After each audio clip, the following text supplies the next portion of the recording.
Desa Binakarya Buana di Kecamatan Rumbia, Lampung Tengah berbatasan dengan hutan Waikambas di pedalaman Provinsi Lampung. Desa yang baru dihuni pada 1978 ini merupakan bagian dari wilayah hutan produksi. Berbagai infrastruktur desa mulai dibangun setahun kemudian, dari jalan, sekolah, hingga tempat ibadah. Kamsurilah salah seorang yang merintis pendidikan kala itu.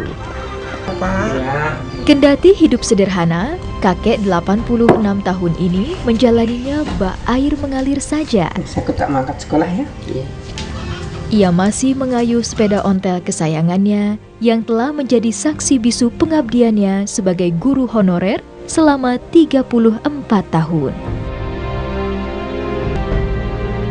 Walau honornya hanya Rp400.000 sebulan, semangat Kamsuri tak pernah pupus untuk mengayuh sepedanya ke sekolah yang berjarak belasan kilometer dari rumahnya.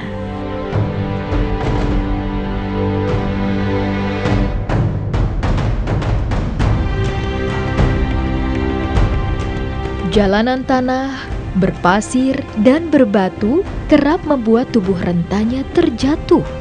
Bahkan tak jarang, ban sepeda tuanya bocor. Mbak Kader, Mbak, ngapilin, Mbak.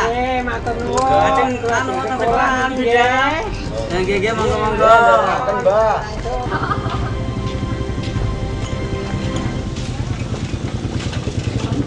Baik ya, Pak. Oh iya.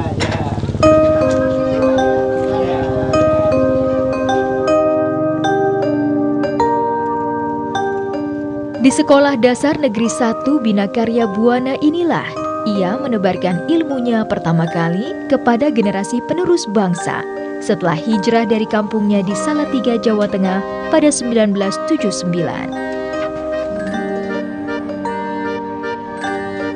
Kamsuri sangat bersyukur SD yang dulu ia bangun hanya beratapkan rumbia atau alang-alang kini telah direnovasi.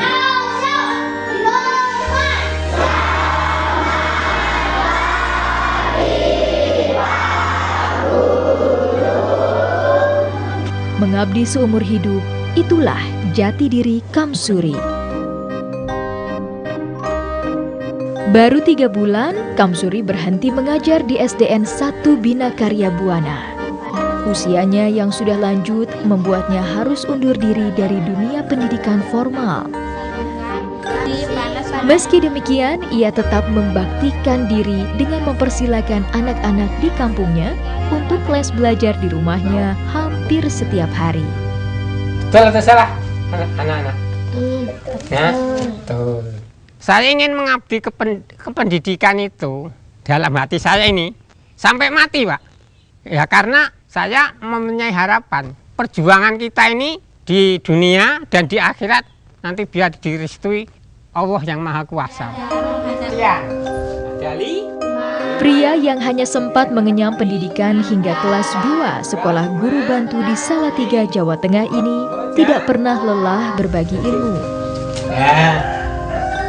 Ini ya, coba saya tunjuk. Walau hidup sederhana, Kamsuri tak pernah meminta bayaran kepada orang tua murid yang belajar di rumahnya. Betul atau salah, Nenek? Betul, ini Pulau Sumatera. Saat petang menjelang, Kamsuri belum menanggalkan pengabdiannya sebagai guru.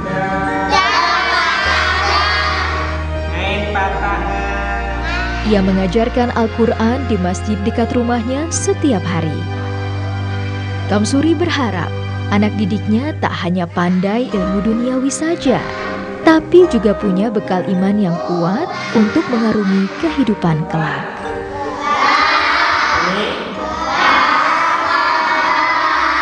Ini huruf apa ini? Shad. Ya. Bareng. Terus? Pak Haji, saya maaf minta masuk ke ruang sekolah bertemu dengan anak-anak dan Bapak, keseluruhannya silakan. Oh iya, monggo. Kendati tak lagi mengajar di sekolah formal, Kamsuri masih sering diundang untuk berbagi pengalaman kepada guru-guru. Ia biasanya memanfaatkan waktu untuk bertemu dengan murid-muridnya.